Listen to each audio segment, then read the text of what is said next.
तो फिर कुछ देर तक वो अपनी वार्तालाप शुरू करती हैं। बोले कौन सी बात करती हैं? बोले तुम्हारी सास कैसी और मेरी सास कैसी।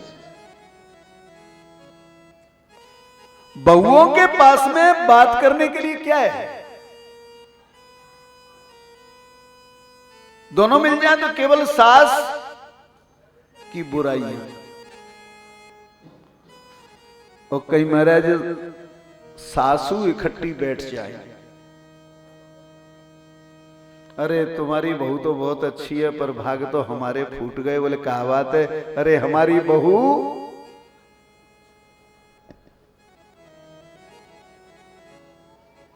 लेकिन अब जमाना बीत गया।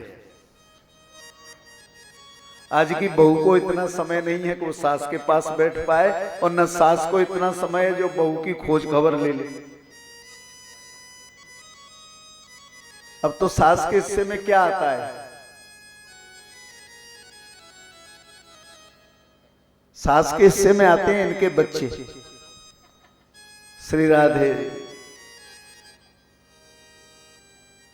बताओ, अपने बच्चों को पाल पोस करके बड़ा किया और आगे चल करके चलो अब तो सुख मिलेगा, बेटा बहू सबके सबका ब्याह शादी सब हो गए, अब हम फ्री हो गए। अरे कहां से फ्री हो गए? शुरू से ही बच्चों का पालन पोषण किया, अब तुम्हारे बहू के बच्चे हो गए तो उनकी सेवा करो। अच्छा एक बात और बता दे, बेटा की सेवा करने में इतना आनंद नहीं मिला था, लेकिन जो पोता आ जाता है ना घर में, और जी महाराज बड़े आनंद से उसकी सेवा होती है, चाहे वो पोता हो या पोती हो। पहले तो भेद करते थे, अब लड़का हो या लड़की कोई ये नहीं देखता कि लड़की है कि लड़का है, बड़ा प्यारा होता है, क्योंकि मूलधन से ब्याज प्रिय होता है।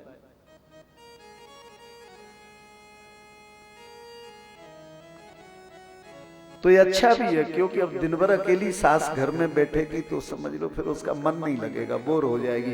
तो फिर इस घर जाएगी, उस घर जाएगी, वहां जाएगी, या उसके पास बैठने वाली आ जाएंगी, फिर दिन भर उनकी रामायण चालू रहेगी। इससे अच्छा है कि बच्चों के बहाने से घर में तो हैं, कहीं जाती तो नहीं है। नहीं कहीं चली गई और कहीं से भी पानी चढ़ गया सास के ऊपर तो बहू की मुश्किल हो जाएगी ना। बोलिए गोपाल कृष्ण भगवान की। वो दोनों आपस में मिली, बोले बड़ी जल्दी भाग रही हो आज, क्या बात है? अरे बोले तुम्हें पता ना है? बोले कहा भाई हो? बोले लाला। बोले जसोदा की? बोले हाँ। वो बहू आई बड़ी जल्दी से, अपने बर्तन पानी के पड़ेरी पर पटके बड़े जोर की आवाज हुई। सास बोली का तोड़ेगी फोड़ेगी इनने। देखें तो बहू भागती चली जा रही है। अरे बोले कहां जा रही है सवेरे सवेरे? बोले बधाई गाने। बोले बधाई कहां? बोले नंद के घर में। बोले का भयो? बोले लाला। अरे बोले तूने कहां सुना? मैं जमुना पे सुनी आई, सखी पनी घट पे सुनी आई। मैं जमुना पे सुनी आई, सखी पनी घट पे सुनी आई। हो यशोदा जायो ललना, मैं जमुना पे सुनी आई। यशोदा जायो ललना, मैं जमुना पे सुनी आई। मैं जमुना पे सुनी आई, सखी पनी घट पे सुनी आई। मैं जमुना पे सुनी आई, सखी पनी घट पे सुनी आई।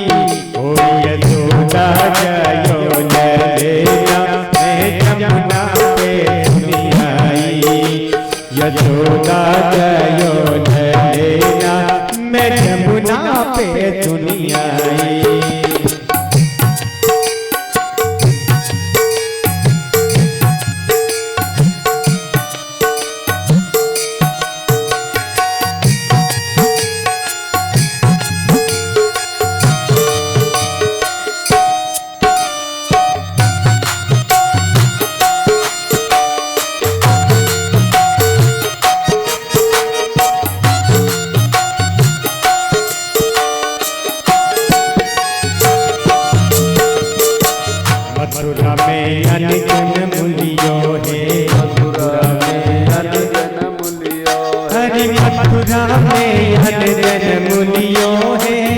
मथुरा में जन जन मिलियो है, मथुरा में जन जन मिलियो है, मथुरा में जन जन मिलियो है, मथुरा में जन जन मिलियो है, मथुरा में जन जन मिलियो में झूले परेरा में जमुना पे आई, गोकुल में झूले परेरा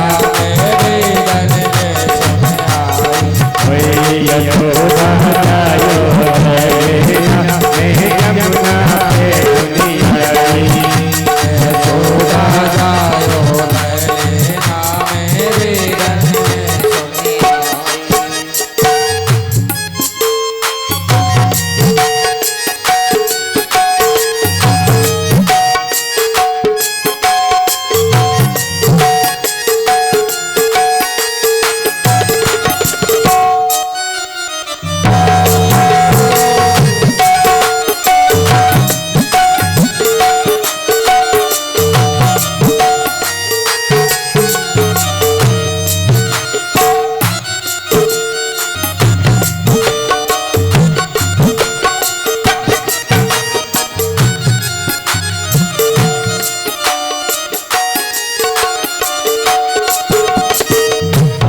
कोरिया को बनो रे पालिनो,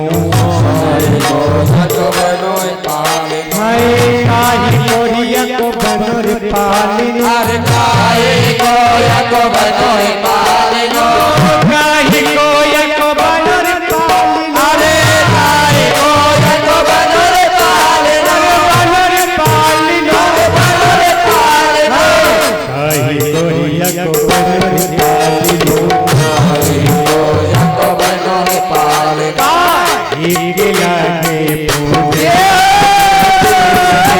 सुनी हरी,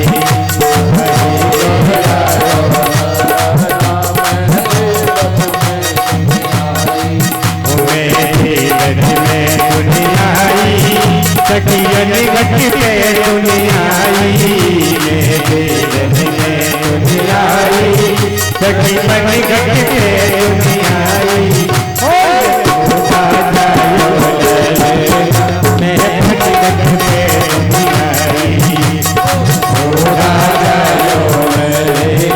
मैं घट घट पे दुनिया आई।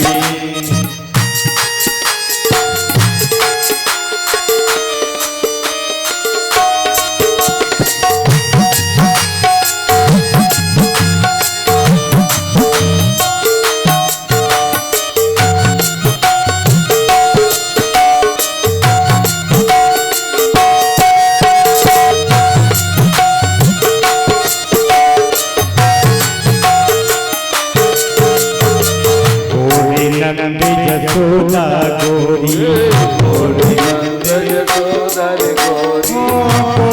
नंद यशोदा गोरी, अरे बोल नंद यशोदा बोली, नंद यशोदा गोरी, अरे बोल नंद यशोदा गोरी नंद यशोदा गोरी, अरे बोल नंद यशोदा बोली, गोरी नंद यशोदा गोरी, नंद यशोदा और कारो जायो जमुना पे दुनिया आई,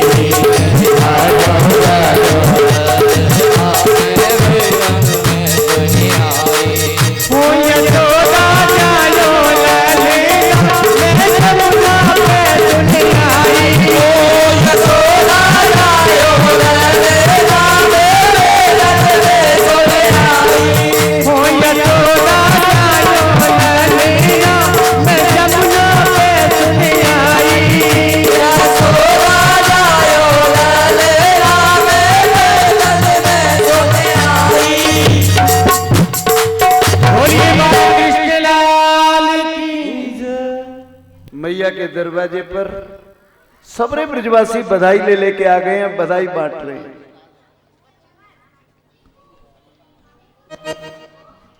मैरिज बेटे की खुशी में बाबा नंद ने अपना सब कुछ लुटा दिया।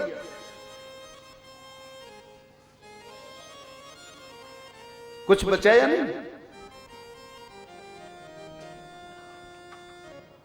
नंदोत्सव का समाचार समस्त ब्रज में फैल गया। बाबा बरसाने वालों के यहाँ पर कुछ लोग बैठे थे, सब बड़ी प्रशंसा कर रहे थे।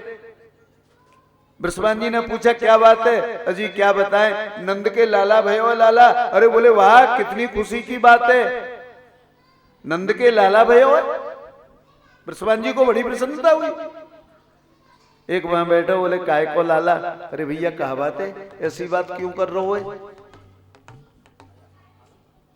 बोले ऐसो लाला भयो है नंद को कि जन्म लेते के साथ बेचारे नंद को कंगाल बना दिया। बोले कैसे कंगाल बन गए? बोले वह लाला की खुशी में नंद ने अपना सब कुछ लुटा दिया। मो देखत ब्रज सबरोई लुटाई दियो, न बची बछिया छछिया न पिछोरी। बाबा के कंधे पर कुछ बचा था?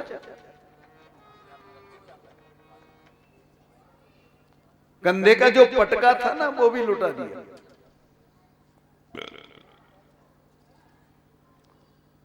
देखो जब नंदोत्सव होता है ना, तो नंदोत्सव जो है ना, जिजमान को इतना प्रसन्न कर देता है, जिजमान अब सब फेंक देता है, रुपया पैसा सोना चांदी सब लुटा देता है। मो देखत ब्रज सबरोई लुटाई दियो, मेरे देखते देखते पूरा ब्रज लुटा दिया।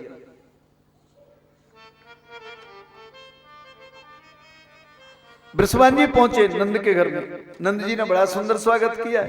बोले हमने सुना है तुम्हारे लाला भयो है। बोले हाँ, बड़े भाग आपके आशीर्वाद सो। अरे भैया नंद जी बड़ो अच्छो रहे हो, तुम्हारे यहाँ लाला आ गए हो, और हमारे घर में आज कोई साल भर पहले एक लाली आ गई।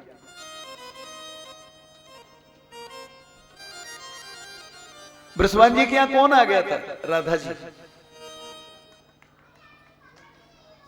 राधा जी बड़ी है कृष्ण से। कितनी बड़ी है राधा जी? 11.5 महीने।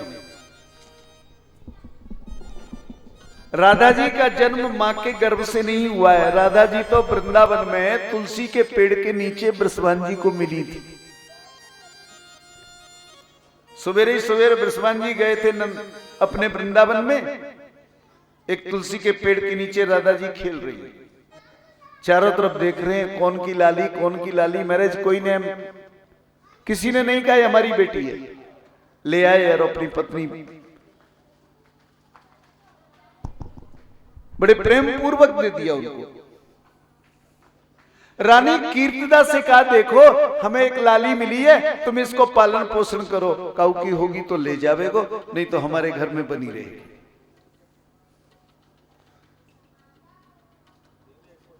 साल भर की हो गई थी। बोले कहा हमारे घर में लाली आएगी, ये चलो अच्छा भयो नंद जी।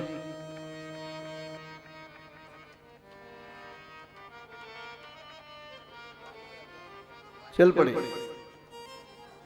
लाला की बधाई में बृषभान जी ने कहा ध्यान रखना नंद जी, हम आपको लाला की बधाई में अपना वृंदावन दे के जा रहे हैं तुम्हारे लिए।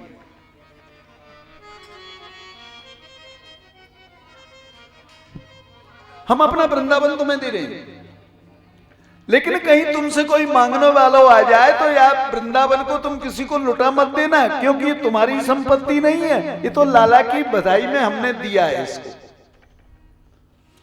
आजी दियो सारो वृंदावन में, आजी दियो सारो वृंदावन में, आजी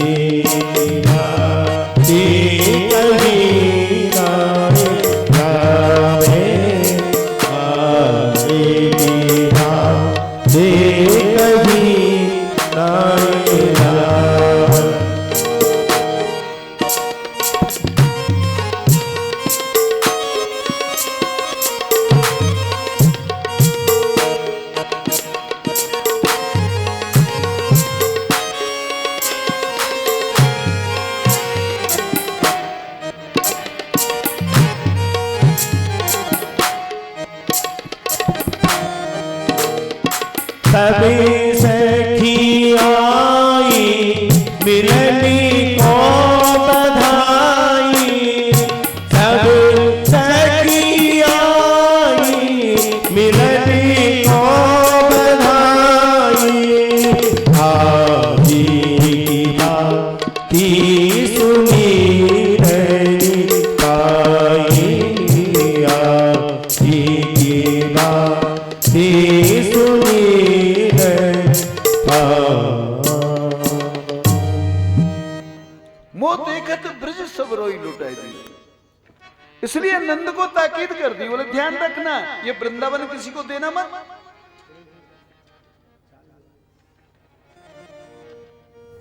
5 दिन के हो गए थे श्याम सुंदर, 6वां दिन आया।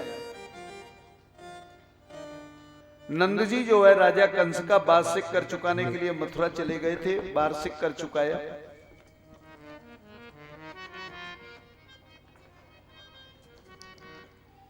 और उसके बाद नंद जी वसुदेव जी से मिलने गए। एक बात ध्यान रखना, नंद के और वसुदेव के जो दादा है ना, वो एक ही है।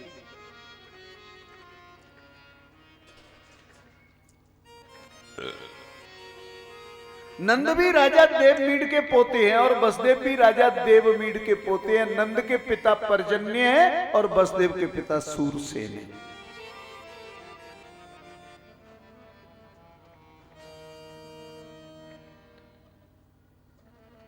छह दिन से त्राय त्राय मच रही थी।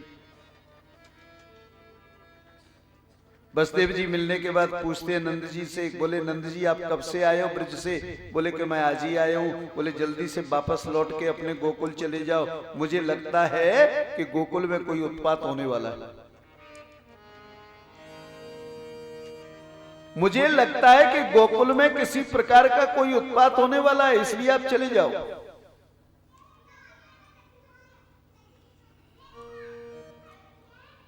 छह दिन से ब्रज में त्राय त्राय मच रही थी। हाल के जितने भी बच्चे पैदा हुए थे, जिन बच्चों ने जन्म लिया था, उन सबकी हत्याएं हो रही थी, सबको मारा जा रहा था। लोगों को पता ही नहीं चल रहा था कि इन बच्चों को क्या हो गया।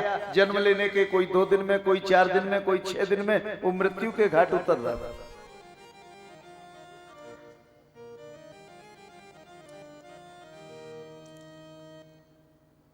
ब्रज में हाहाकार मच गया था, क्योंकि कंस ने एक ऐसी टुकड़ी बना दी थी कि जो जितने बच्चों की हत्या करेगा ना, उसको उतना ही धन मिलेगा, उतना ही पैसा मिलेगा।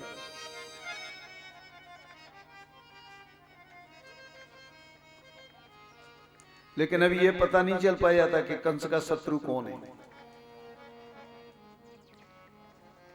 हमारे यहां कहते हैं ये पूतना जो है कंस की बहन थी। ध्यान रखना, पूतना कंस की बहन नहीं है। पूतना तो कंस के एक सेवक की पत्नी है।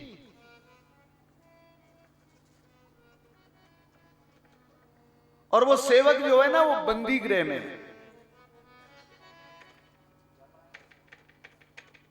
पूतना को तैयार किया कि तू जितने बच्चों को मारेगी, हम तेरे पति को जल्दी से बंदी गृह से छोड़ देंगे। 6 दिन से बेचारी वही काम कर रही थी। अपने पास बुलाया कंस ने और कहा तुम नंद के गोकुल में जाओ।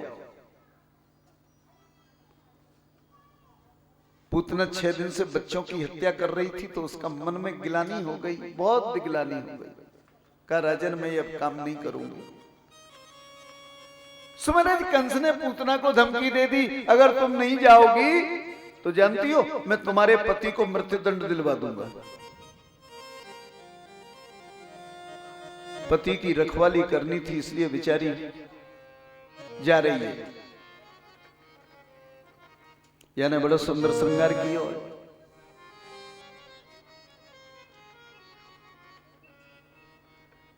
ताम केशबद्ध व्यतिशक्त मल्लिकाम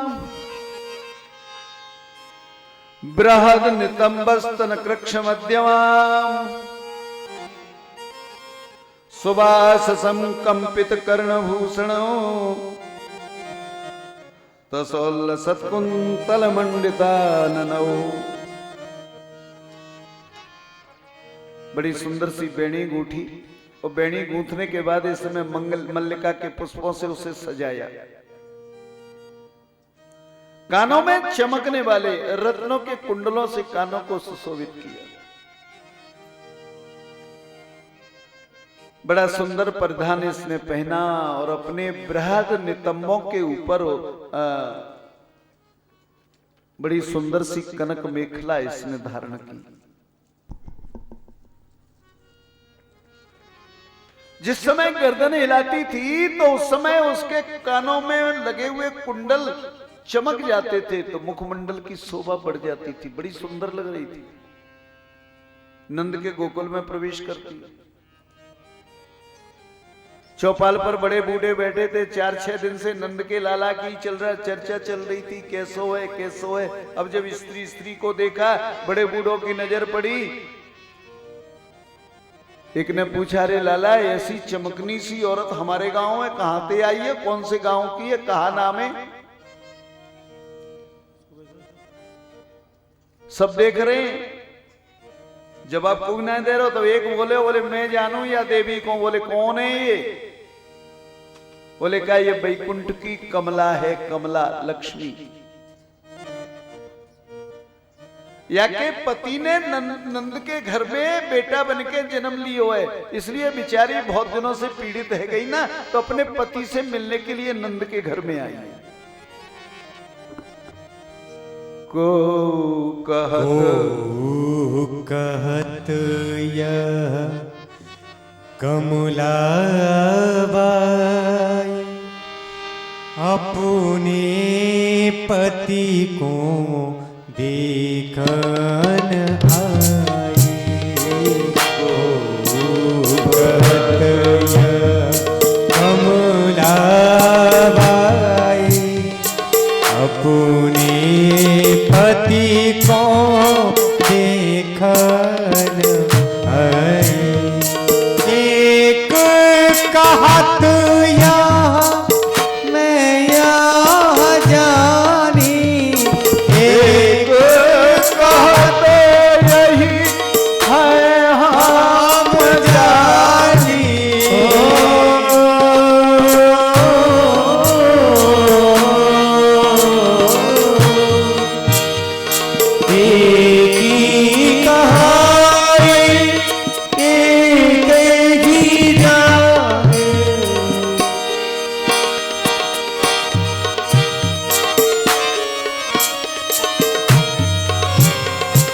जसुमत के ग्रह आई रानी, जसुमत के ग्रह आई रानी। एक कहत यह कमला बाई, एक कहत यह कमला बाई अपने पति को देखन आई। एक ने कहा, भैया ये लक्ष्मी है, अपने पति के दर्शन करने के ताई नंद के घर में आई।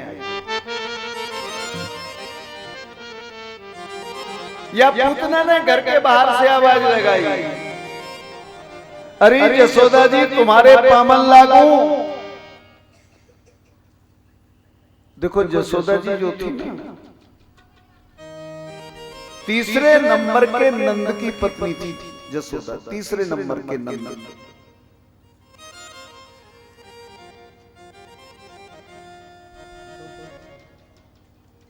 पहले भाई नंद जो थे राजा नहीं बने, दूसरे नंबर के नंद राजा नहीं बने, तीसरे नंबर के नंद राजा बने थे। यशोदा जी की उम्र जो थी ना वो 60 वर्ष के ऊपर हो गई।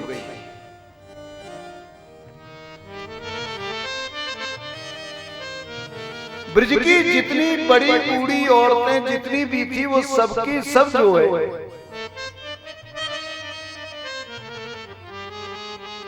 यशोदा जी के पांव छूते थे, क्योंकि यशोदा रानी थी। रानी सबसे बड़ी मानी जाती है, उसकी उम्र नहीं देखी जाती, उसकी जाति नहीं देखी जाती। रानी को तो सभी वर्ण वर्ग के लोग प्रणाम करते। जसोदा जी की आदत थी, कोई भी प्रणाम उनको करता वो आशीर्वाद की लाइन लगा देती थी। पूतना पहुंची, अरे जसोदा जी बोले कहा हमने सुनो तुम्हारे लाला भयो। हाँ बोले बहन ये परमात्मा की कृपा है, नहीं तो मेरी उम्र तो इतनी है गई, अब कहाँ से लाला पैदा होगो। लेकिन ठाकुर जी की बड़ी कृपा हुई, मेरे लाला है गयो। बोले हम तुम्हारे लाला के दर्शन करने के ताई आए हैं। जसोदा जी ने कहा ले बहन बैठ तो सही, या लाला को तू ले ले। भैया ने ये नहीं पूछा जसोदा जी ने तू कौन से गांव से आई है, तेरो कहा नाम है, कहा काम है, कहाँ है तेरो परिवार, कुछ नहीं पूछा, प्रेम से दे दियो। बोले तू बैठ लाला को लेके, मैं जरा थोड़ा भीतर जाके देखूं ना ये दासियां क्या कर रही हैं।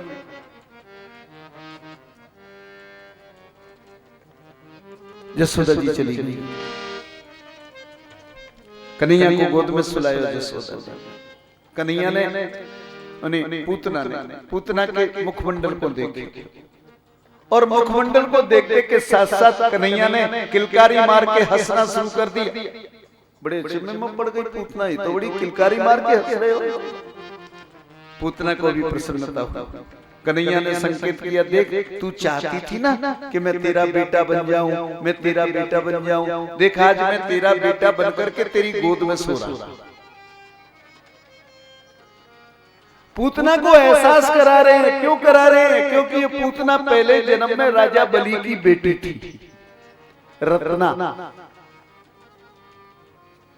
उस समय उसके मन में ये भावना पैदा हुई कि ऐसा बेटा मेरा होता।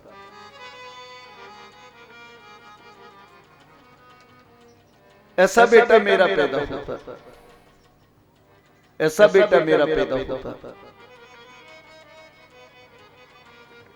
भगवान ने कहा मैंने तेरे मन की अभिलाषा पूरी कर दी, मैं तेरा बेटा हूं जैसा तू चाहती थी। अपने स्तनाग्र से, स्तन के अग्रभाग से वो कालकूट लगा के लाई। अब तो महाराज उसको याद आ गया कि मैं कंस का कार्य करने आई हूं। जिस बक्षाग्र के आगे इसने कालकूट लगा रखा था, उसी बक्ष को निकाल करके लाला के मुख में दिया। कन्हैया बार बार समझ रहे हैं, देख तू ऐसा अपराध मत कर, देख तू ऐसा अपराध मत कर, ये बड़ो भारी अपराध मानो जाए। लेकिन महाराज उसे तो अपने पति की जीवन को बचाना था, इसलिए कन्हैया के मुख में विष से परिपूर्ण अपने बक्ष को मुख में दे दी। भागवतकार कितनी बड़ी बात थी। कन्हैया ने कहा इसको कितना समझाया, ये नहीं मानी। समरज अपने दोनों गाढ़े हाथों से बड़ी ताकत के साथ पूतना के बक्ष को कन्हैया ने पकड़ा। बड़े कठोर हाथों से गाढ़ं कराभ्याम भगवन प्रपीड्य, बड़े गाढ़े हाथों से पकड़ा। और जैसे ही गाढ़े हाथों से पूतना के बक्ष को पकड़ा, पूतना की आंखें निकलने लगी। और बाकी बात कन्हैया ने बड़े जोर जोर से दूध पीना आरंभ कर दिया। ये दूध नहीं पी रहे थे, ये तो उसके प्राणों को पी रहे थे। आंखें निकलने लगी। कन्हैया घबराए, अगर कहीं मेरे बाबा के घर में ये मर गई तो बाबा का घर पूरा दब जाएगा। सो पूतना को प्रेरणा कर दी, वो कन्हैया को लेके भागी, छुड़ाने की कोशिश कर रही है। गोकुल के बाहर आए, पूतना के प्राणन को कृष्ण ने पी लियो। बोलिए गोपाल कृष्ण भगवान। पूतना का शरीर गिर पड़ा निर्जीव। मैया आई बाहर, या गोपी को ना देखो सो मैया चिल्लाई मेरो लाला मेरो लाला मेरो लाला। सबरे ब्रजवासी इकट्ठे है गए, गोकुल के लोग बोले कहा है गए हो जसोदा मेरो लाला। बोले कहां गए तुम्हारा लाला? बोले कहा गोपी आई थी। बोले कहां से? बोले मुझे नहीं पता है। बोले वारी जसोदा। अरे अनजान स्त्री की गोद में तूने अपने लाला को दे दियो, बाकी पहचान परिचय क्या है या कौन जानने की कोशिश नहीं की।